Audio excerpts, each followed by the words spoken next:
नमस्कार श्रोता मित्रों, स्वागत है आपका मेरे YouTube चैनल रश्मि की दुनिया में। आज हम मध्यकालीन भारतीय साहित्य एवं संस्कृति के एक असाइनमेंट के एक और प्रश्न की विवेचना करेंगे, जो है भक्ति काव्य की प्रमुख प्रवृत्तियों का विस्तार से वर्णन कीजिए। भक्ति काव्य की दो धाराएं या प्रवृत्तियां हैं, एक निर्गुण काव्य धारा और दूसरी सगुण काव्य धारा। वे भक्त कवि जो ईश्वर को निर्गुण यानी सांसारिक गुणों से रहित या उनसे ऊपर निराकार मानते हैं, निर्गुण काव्य धारा के अंतर्गत आते हैं। वे भक्त कवि जो ईश्वर को सगुण अर्थात सभी गुणों से युक्त परंतु उनसे परे भी साकार मानते हैं, सगुण काव्य धारा के अंतर्गत आते हैं। जो भक्त वे भक्त जो ईश्वर को सांसारिक गुणों से रहित या उनसे ऊपर मानते हैं, वे निराकार मानते हैं। और जो भक्त सगुण है, वे भगवान को साकार मानते हैं। इसी कारण इन दोनों काव्य की विषय वस्तु में अंतर आया है और जीवन और जगत संबंधी उनके दृष्टिकोण में भी अंतर दिखाई देता है। दोनों के भक्ति भाव में बेहद अंतर दिखाई देता है। निर्गुण और सगुण काव्य धारा को भी दो शाखाओं में विभाजित किया जाता है। निर्गुण काव्य धारा को ज्ञान श्रेयी शाखा और प्रेम मार्गी शाखा में तथा सगुण काव्य धारा को शैव व वैष्णव धारा में बांटा जाता है। निर्गुण और सगुण काव्य धारा को भी दो शाखाओं में विभाजित किया जाता है। निर्गुण काव्य धारा को ज्ञान श्रेयी शाखा और प्रेम मार्गी शाखा में विभाजित किया गया है।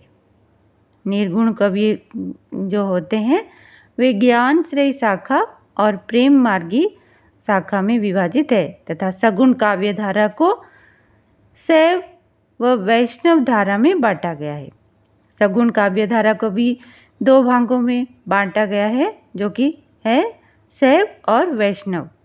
राम भक्ति काव्य धारा और कृष्ण भक्ति शाखा भक्ति साहित्य का परिचय वैष्णव भक्ति धारा की शाखाएं हैं। भक्ति साहित्य का परिचय वैष्णव भक्ति धारा की शाखाएं हैं।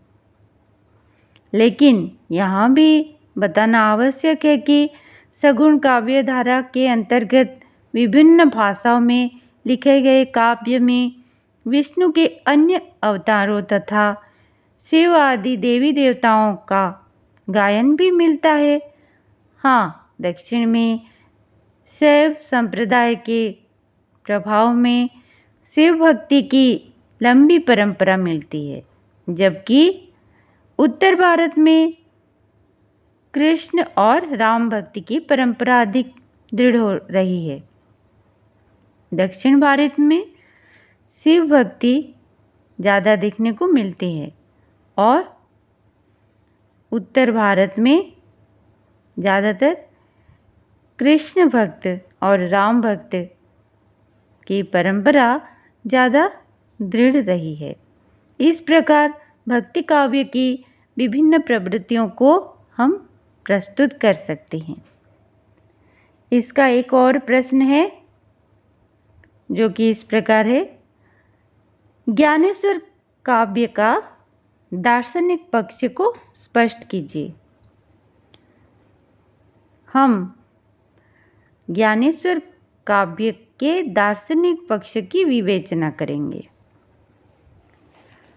ज्ञानेश्वरी जैसा महत्वपूर्ण काव्य होने के साथ साथ विचारधारा में भी गहराइयों में बदलाव लाया।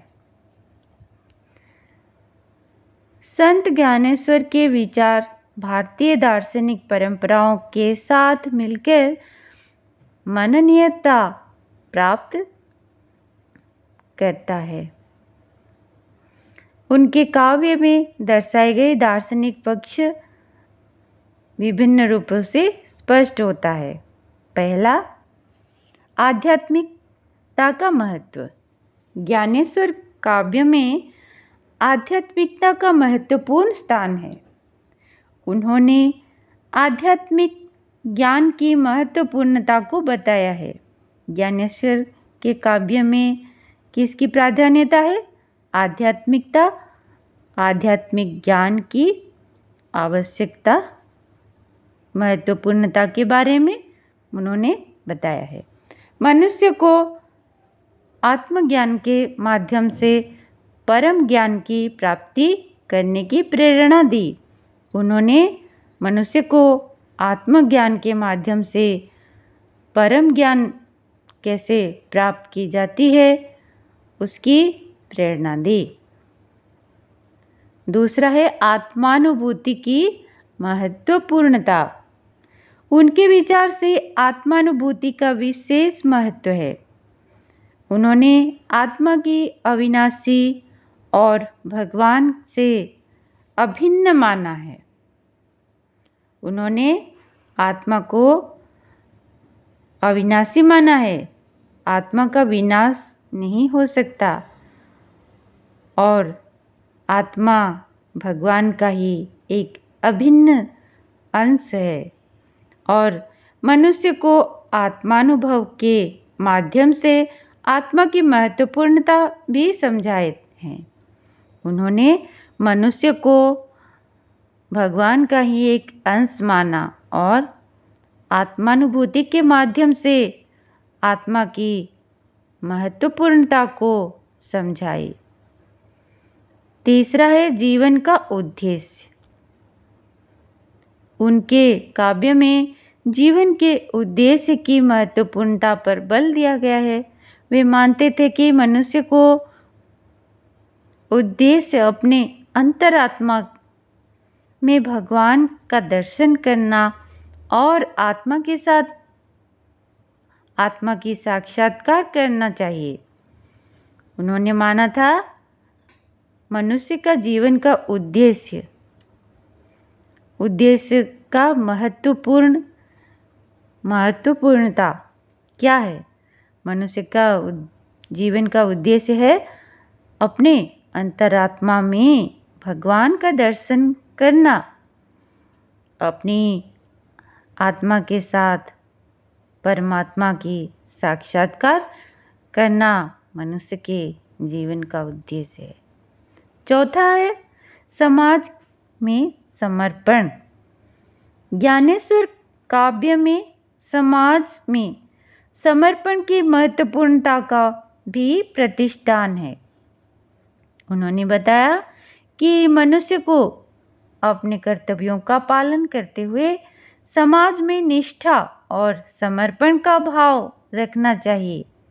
उन्होंने क्या कहा था? ज्ञानेश्वर जी ने कहा था मनुष्य को अपने कर्तव्य का पालन करते हुए समाज में निष्ठा और समर्पण का भाव रखना चाहिए। कितनी गहरी सोच वे रखते थे। पांचवें, नैतिकता और कर्म। उनके विचारों में नैतिकता और महत्वपूर्णता और कर्म का महत्व बताया गया है। उनके विचार में हमारा कर्म हमारे लिए बहुत महत्व रखता है। वे मानते थे कि ईश्वर की प्राप्ति के लिए नैतिकता और कर्मों की महत्वपूर्ण भूमिका है। ईश्वर की प्राप्ति के लिए मनुष्य को अपने कर्म से विमुख नहीं होना चाहिए। अपना कर्म भी महत्वपूर्ण है, उसकी भी जीवन में एक महत्वपूर्ण भूमिका है। छठा है जीवन की महत्वपूर्णता। ज्ञानेश्वर के विचारों में जीवन की महत्वपूर्णता का भी विशेष उल्लेख है। उन्होंने बताया कि मनुष्य को जीवन की महत्वपूर्णता को समझकर उसे उच्चतम उद्देश्य की प्राप्ति के लिए जीना चाहिए। उन्होंने क्या कहा था? मनुष्य को जीवन की महत्वपूर्णता को समझना चाहिए।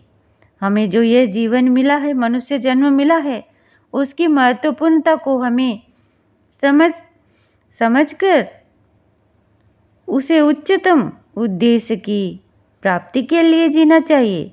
उसका उद्देश्य क्या है वो हमें जानकर उसकी प्राप्ति करने की चेष्टा करनी चाहिए। सातवां है द्वैतावाद और अद्वैतावाद। उनके काव्य में द्वैतावाद और अद्वैतावाद के मतों का विवेचन भी होता है। वे मानते थे कि भगवान सभी जीवों में हैं और आत्मा का परमात्मा में समर्पण भाव होना चाहिए। यही जीवन का आदर्श है। आठवां है ईश्वरीय और मानवीय जीवन। उनके विचारों में ईश्वरीय और मानवीय जीवन के संबंध का भी विवेचना होता है। उन्होंने बताया है कि मानव जीवन का उद्देश्य ईश्वर में भक्ति, सेवा और समर्पण होना चाहिए। उन्होंने अपने विचारों से कहा है कि हमारे मानव के जीवन में ईश्वर की भक्ति और सेवा का और समर्पण का भाव होना चाहिए। हमें हमेशा अपने में समर्पण का भाव, ईश्वर के प्रति समर्पण का भाव रखना चाहिए। नौवां है जीवन के विचारी पहलू। उनके काव्य में जीवन के विचारिक पहलू का विवेचना भी किया जाता है। उन्होंने बताया कि जीवन के मार्ग में उन्हें सच्चे विचारों और उद्देश्यों के प्रति संवेदनशीलता और सजगता रखना चाहिए। जीवन के विचारिक पहलू की विवेचना करते हुए उन्होंने कहा है, सच्चे विचारों और उद्देश्यों के प्रति हमारी संवेदनशीलता रहनी चाहिए। हमें संवेदनशील होना चाहिए। इस प्रकार ज्ञानेश्वर काव्य में दार्शनिक पक्षों का विवेचना करते समय ज्ञानेश्वर के काव्य में दार्शनिक पक्षों का विवेचना करते समय हम देखते हैं कि उन्होंने मानवीय और आध्यात्मिक जीवन के संबंध को एक मजबूत तार में जोड़ने का प्रयास किया है। ज्ञानेश्वर के काव्य में उन्होंने मानवीय पक्ष और आध्यात्मिक जीवन को एक मजबूत तार में जोड़ने का प्रयास किया है। उनके विचारों में सत्य, प्रेम, आत्मा की महत्वपूर्णता और जीवन का उद्देश्य की महत्वपूर्ण भूमिका होती है। उनके विचारों में सत्य, प्रेम, आत्मा और की महत्वपूर्णता और जीवन का उद्देश्य भी बेहद महत्वपूर्ण भूमिका होती है। आशा करती हूँ इससे BHDG 175 के असाइनमेंट में कुछ मदद आपको मिला होगा। धन्यवाद श्रोता मित्रों। हाँ, आप अगर मेरे चैनल को एक लाइक और सब्सक्राइब करेंगे तो मुझे प्रसन्नता मिलेगी। धन्यवाद श्रोता मित्रों।